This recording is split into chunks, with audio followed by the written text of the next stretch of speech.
जी, राजा शहजाद खान साहब सीनियर सहाफ़ी हमारे साथ मौजूद हैं। बात करेंगे आज़ाद कश्मीर के ज़िला बाग का तीसरा अहम तरीन हल्का LA-16 शर्की बाग, इसके बारे में बातचीत करेंगे। यहाँ 3 बड़े मजबूत उम्मीदवार पाकिस्तान तहरीक इंसाफ से सरदार मीर अकबर ख़ान हैं, फिर उसके साथ साथ पाकिस्तान पीपल्स पार्टी से चोटी के उम्मीदवार सरदार कमर उज़्मान ख़ान, और उसके बाद पाकिस्तान मुस्लिम लीग नून ने काफ़ी देर से टिकट जारी किया, चौधरी एजाज कटाना है। इनके बारे में बातचीत करेंगे। राजा शहजाद साहब, क्या देखते हैं, ये 3 बड़े उम्मीदवार हमें नज़र तो आ रहे हैं, बाकी हल्कों पर जिस तरह से आपने बात की कि मजहबी सियासी जमातें बड़ा इम्पैक्ट डालेंगी, लेकिन ज़रा ये बताएं नाजरीन को कि जब एक पुराना कैंडिडेट पिछले 5 साल हुकूमत में वज़ीर रहकर फिर अगले इलेक्शन में नई सियासी जमात का इंतखाब करता है, तो कुछ वोटर्स ऐसे होते हैं जो उसको छोड़ते हैं या उसी के साथ रहते हैं। इसके साथ बाकी कैंडिडेट्स की पोजीशन पर नज़र डालिएगा। जी देखें, जिस तरह आपने बात की कि जो एक कैंडिडेट जो है वो छोड़ता है अपनी पुरानी जमात और नई जमात में जाता है, लेकिन जब नई जमात में जाता है तो आपको ये अंदाज़ा है कि नए लोग शामिल हो रहे होते हैं, वो फिर उसी का वोटर इजाफा हो जाता है। इसमें बिल्कुल कुछ नज़रियाती होते हैं और लोगों का रिएक्शन भी होता है कि जो कैंडिडेट है वो पार्टी छोड़ के किसी नई पार्टी में ना शामिल हो। वहाँ पे 3 बड़े कैंडिडेट हैं और जमात इस्लामी से और तहरीक लबाई के कैंडिडेट हैं, वो नामी ग्रामी नहीं हैं। और इसमें मुस्लिम लीग नून का भी वही पोजीशन है। चौधरी एजाज कटाना साहब की अब आपने बात की, हम दोनों जो हजरात हैं वो बाग से हैं, और मैंने पहली दफ़ा अपनी 13 या 14 साल सहाफ़ती कैरियर में पहली दफ़ा एजाज कटाना साहब का नाम सामने आया है, और वो भी किसी जगह बैठे हुए थे तो पता चला कि ये कैंडिडेट हैं आज़ाद उम्मीदवार। फिर वहाँ से जब सरदार मीर अकबर साहब ने अपनी पार्टी छोड़ी, मुस्लिम लीग नून और PTI में शिफ्ट हुए, तो उनको टिकट जारी हुआ। वहाँ पे मुश्ताक मनाज साहब भी गए, वहाँ पे अपने जो कैंडिडेट की सूरत में दरख्वास्त जमा करवाई, लेकिन फेस सेविंग कह लें या जो भी कह लें, बहरहाल एजाज कटाना साहब को जो है ना वो टिकट जारी कर दिया गया। एजाज कटाना साहब की अगर वहाँ पे कोई जमात इस्लामी या उस तरीके से वर्क करे, उनका चौथा नंबर है, लेकिन जमात इस्लामी भी या दूसरी मजहबी जमातों भी वहाँ पे कोई मजबूत कैंडिडेट सामने नहीं है। और इसमें जो मुकाबला होगा वो सरदार कमर उज़्मान साहब और सरदार मीर अकबर साहब।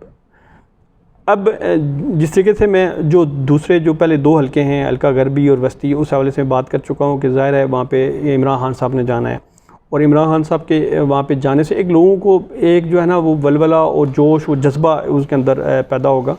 और इमरान खान साहब ज़ाहिर है एक खिलाड़ी रहे हैं, और उस हवाले से क्रिकेट का जो जुनून है वहाँ पे लोगों के अंदर, जो नौजवानों के अंदर, वो भी पाया जाता है।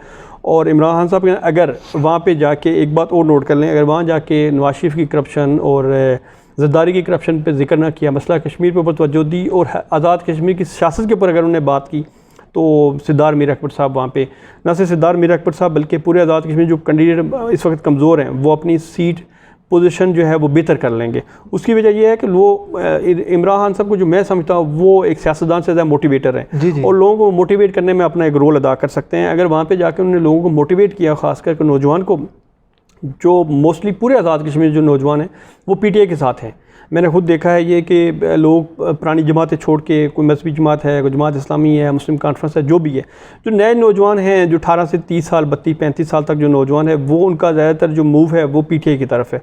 और इमरान खान साहब अगर वहाँ जाके इनकी करप्शन को छोड़ के, पाकिस्तान के अंदर क्या इनको वहाँ के मसाइल क्या इनको छोड़ के, मोदी को ललकारने के छोड़ के आज़ाद कश्मीर के मसाइल उन्होंने डिस्कस किए, और आज़ाद कश्मीर के नौजवानों को अगर मोटिवेट करने में वो कामयाब हो गए, तो डेफिनेटली सरदार मीर अकबर साहब इलेक्शन जीतने की पोजीशन में आ जाएंगे। अभी वो कंपीटेटर हैं, मुकाबले में हैं, यानी उस मुकाबले की दौर से बाहर हैं।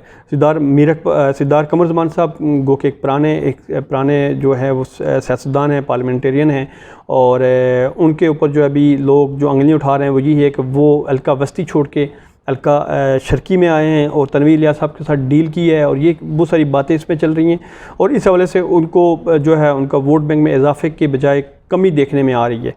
और कमर जो मीर अकबर साहब हैं फील्ड में मौजूद हैं, दोनों ये मजबूत कैंडिडेट हैं, और मेरा जो अपना पॉइंट है व्यू उसमें सरदार मीर अकबर साहब सीट निकाल लेंगे। उनका अपना वोटर जो इनका पार्टी बदलने से पहले था वो अब भी साथ है। उसमें देखें ना, वो वाला वोटर अगर हम ये अगर कह लें कि 30-40% अगर वो डिक्रीज़ हो गया है, लेकिन जो आप नई जमात में गए PTI में, तो वो जो नौजवान है तो वो डेफिनेटली अब उनके साथ है। उसमें किसी ने कोई रिएक्शन नहीं दिखाया है। और वहाँ पे कोई ऐसे नामी ग्रामी उम्मीदवार भी नहीं थी पीटीआई के पास कि जिनने कोई जो है ना वो कैंडिडेट आके टिकट होल्डर हों, जिनने टिकट के लिए दरख्वास्त दी हो। जिस तरह हमने वस्ती में देखा, हमने गरबी में देखा, इस तरह वहाँ पे शर्की में ये सूरत हाल मौजूद नहीं है। किसी ने कोई इस तरह का एहतजाज रिकॉर्ड नहीं कराया अपनी क़यादत के सामने। तो सरदार मीर अकबर साहब के साथ अगर कोई 30% वोट कम हुआ है, मुस्लिम लीग नून के जो वोटर्स है वो वहीं पे रह गया, लेकिन इधर से मैं समझता हूँ कि इतना इससे ज़्यादा बल्कि वोट जो है ना उनके साथ वापस नौजवान की सूरत में आया है। बहुत शुक्रिया राजा शहजाद खान साहब, सीनियर सहाफ़ी हमारे साथ मौजूद थे। आज़ाद कश्मीर की पॉलिटिक्स पर बड़ी गहरी नज़र रखते हैं। बिलखुसूस हल्का वाइज हमने जो बाग के तीनों हल्के हैं उन पर एक बड़ा ब्रीफ डिबेट किया, जो मुख्तलिफ़ हिस्सों की सूरत में आपके सामने पेश किया है। इस तमाम सूरत हाल में तीनों हलकों पर जो बड़ी बारीक नज़र और बड़ी ज़बरदस्त किस्म की ऑब्ज़रवेशन राजा शहजाद खान साहब ने पेश की। सर, जाते हुए थोड़ा सा बरादरियों का तनासब बता दें, गरबी में भी, वस्ती में भी और शर्की में भी, के बरादरियों का जो वोट है वो किस किस तरह से, यानी जो कैंडिडेट्स बरादरियों से होते हैं उनको तो उनकी बरादरी का वोट पड़ता ही है, कोई बहुत बड़ा अपसेट ना हो। जो छोटी बरादरियाँ होती हैं वो कहाँ जाती हैं?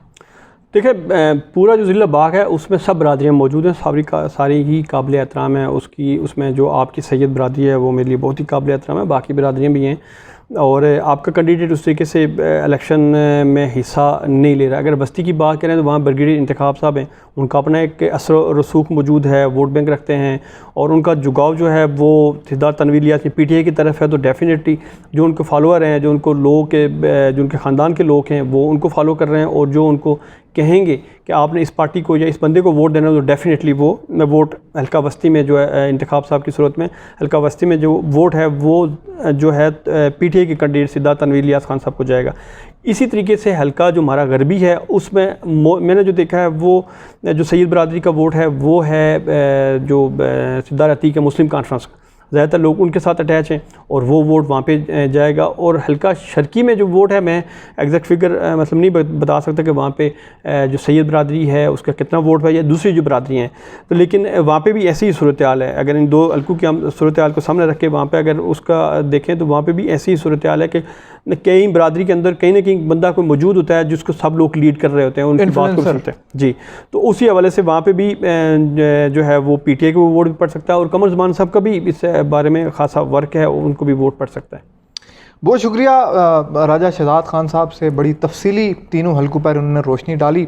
मज़ीद हलकों के साथ उनकी तफसील और कौन सा कैंडिडेट कितना मजबूत है, बरादरियों का क्या तनासब है, फिर हाज़िर होंगे। अभी तक लिए इतना ही। चैनल को ज़रूर सब्सक्राइब कीजिए, वीडियो को लाइक कीजिए, फीडबैक कमेंट सेक्शन में ज़रूर दीजिए, और आप किस हलके से हमें देख रहे हैं कमेंट्स में ज़रूर मेंशन कीजिए। अल्लाह हाफ़िज़।